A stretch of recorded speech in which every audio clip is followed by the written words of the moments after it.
నిన్న సాయంత్రం కోర్స్ నిన్న నైట్ అనుకోండి, ఓ పక్క కేటీఆర్, ఇంకో పక్క ఆయన జగదీష్ రెడ్డి అనుకుంటా. వీళ్ళిద్దరూ పోటాపోటీగా టీడీపీకి సంబంధించి రేవంత్ రెడ్డికి సంబంధించి మాట్లాడుతుంటే నాకు ఆశ్చర్యం వేసింది. ఏపీలో ఉన్నటువంటి వైఎస్ఆర్సీపీ కన్నా గణేష్ గోల్డ్ తాకట్టులో ఉన్న బంగారాన్ని విడిపించి కొనబడును. సంప్రదించండి 9966611144. తెలంగాణ ఉన్నటువంటి బీఆర్ఎస్ వాళ్ళే టీడీపీ నామస్మరణ ఎక్కువగా చేస్తున్నారు ఏంటబ్బా ఈ మధ్యాహ్నం. ఎందుకంటే రేవంత్ రెడ్డి ఆయన కాంగ్రెస్ తరఫున ముఖ్యమంత్రిగా ఉన్నా ఆయన ప్రజాస్వామ్యాన్ని కాపాడాలి అంటే ఏ ప్రజలైతే తమకు నచ్చిన పార్టీకి ఓటేలని అనుకుంటూ ఉన్నారో ఆ పార్టీ యాక్టివ్ మోడ్లో ఉండాలి.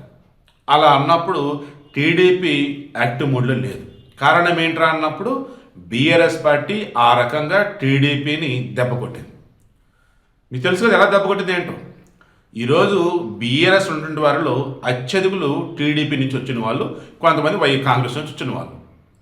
ఇలా చెప్పుకుంటూ పోయినట్టయితే ఈరోజు రేవంత్ రెడ్డి ఏమన్నారు, నిన్న ఎన్టీఆర్ గారి యొక్క వర్ధంతి దానికి సంబంధించేసి ఆయన ఏమన్నారండి, ఈ టీడీపీకి సంబంధించి గతంలో ఎంతమంది అసలు ఎన్టీఆర్ అభిమానులు ఉన్నారు, ఇప్పటికి ఎన్టీఆర్ అభిమానులు ఉండనే ఉన్నారు. ఇక చంద్రబాబుకి సంబంధించి సహచరులు అనుచరులు ఎంతోమంది ఉన్నారు. కానీ టీడీపీ తరఫున పోటీ చేయడానికి ముందుకు రావట్లేదో, లేదన్నప్పుడు టీడీపీ అయితే చంద్రబాబు గారే కొద్ది రోజులు స్తబ్దుగా టీడీపీని తెలంగాణలో ఉంచారో అర్థం కావట్లేదు. కానీ బీఆర్ఎస్ దిమ్మలు పగలగొట్టాల, బీఆర్ఎస్ని 100 అడుగుల లోతులో పాతి పెట్టాల. అప్పుడే ఎన్టీఆర్ ఆత్మక శాంతి, అప్పుడే ఎన్టీఆర్ కూడా సంతోషిస్తారు, అప్పుడే ఎన్టీఆర్ అభిమానులు సరికొత్త ఉత్సాహం వచ్చింది. ఎందుకంటే టీడీపీని ఇక్కడ లేకుండా చేయటానికి కేసీఆర్ పైన కుట్రలు అన్నీ కావు. ఆ కుట్రలన్నీ కూడా తెలంగాణ ప్రజలు మొన్న భగ్నం చేశారు. కానీ ఇంకా బీఆర్ఎస్ పార్టీ ఉనికిలోనే ఉంది కదా, బీఆర్ఎస్ పార్టీ ఉనికిలో ఉంది కాబట్టి ఆటోమేటిక్గా టీడీపీలో ఉన్నటువంటి వారిలో ఎక్కడో కుసింత బాధో రిమైనింగ్ ఉంటూ ఉంటాయి. అవన్నీ పోవాలంటే ఏం చేయాలి, కాంగ్రెస్తో కలిసి రండి, కాంగ్రెస్తో జత కట్టండి. అంటే మీరు పోటీ చేస్తే ఓకే, మీరు పోటీ చేయలేదనుకోండి కాంగ్రెస్ వాళ్ళకి ఓట్లు వేయండి అంటున్నాడు. తర్వాత నిన్న ఖమ్మం జిల్లాలో భాగంగా రేవంత్ రెడ్డి గారు మాట్లాడారనమాట. కమ్యూనిస్టులు ఎవరైతే ఉన్నారో, ఖమ్మం జిల్లా వచ్చేసి కమ్యూనిస్టులు కంచుకోట, ఆ తర్వాత టీడీపీ అనమాట.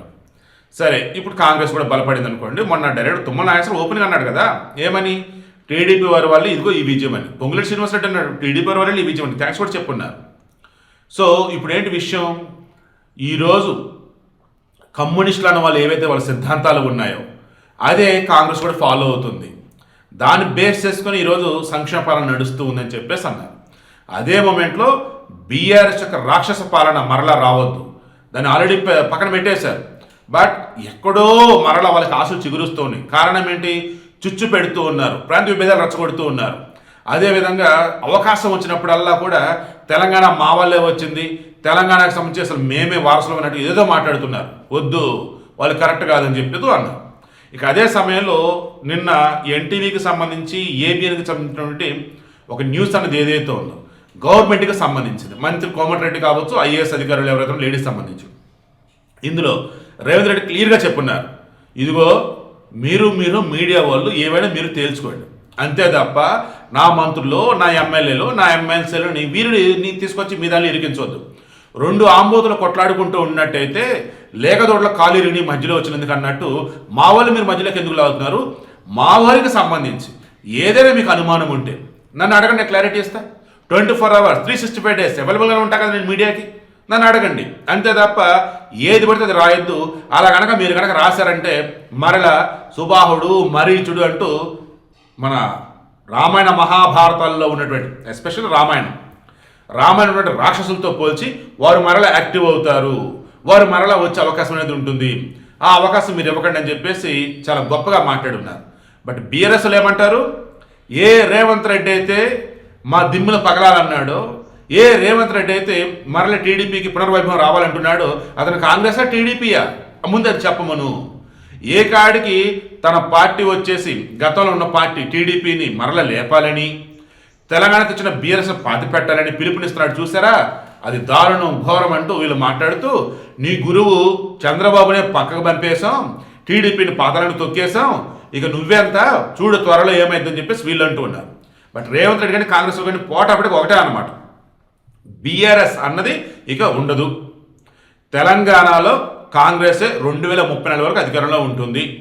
సంక్షేమం, అభివృద్ధి సమపాలనలో ఉంటుంది.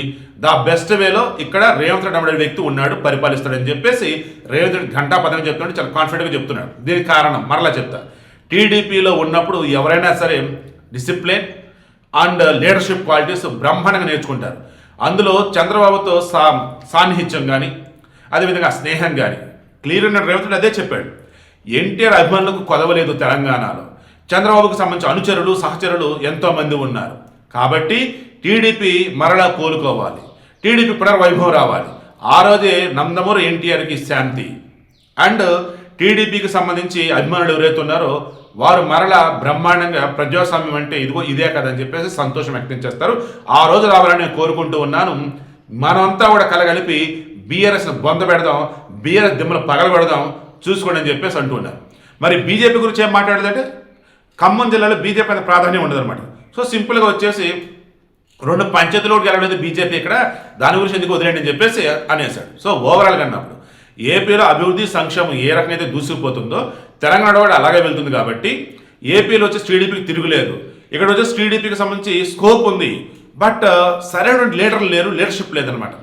దానికి కానీ ఏమన్నాడు, మీరు మాతో కలిసి వచ్చేటట్టయితే మేము చూసుకుంటాం, మీరైతే యాక్టివ్గా ఉండండి, యాక్టివ్గా మారండి, బీఆర్ఎస్ని మాత్రం లేవనివద్దు, బొంద పెడదాం, తొక్కుదామని అంటూ ప్రజలు కూడా పిలుపునిస్తూ ఉన్నాడు. సో మీరు చెప్పండి, తెలంగాణలో టీడీపీకి పునర్వైభవం వచ్చే అవకాశం ఉందా లేదా? కింద కామెంట్లో తెలియచేయండి.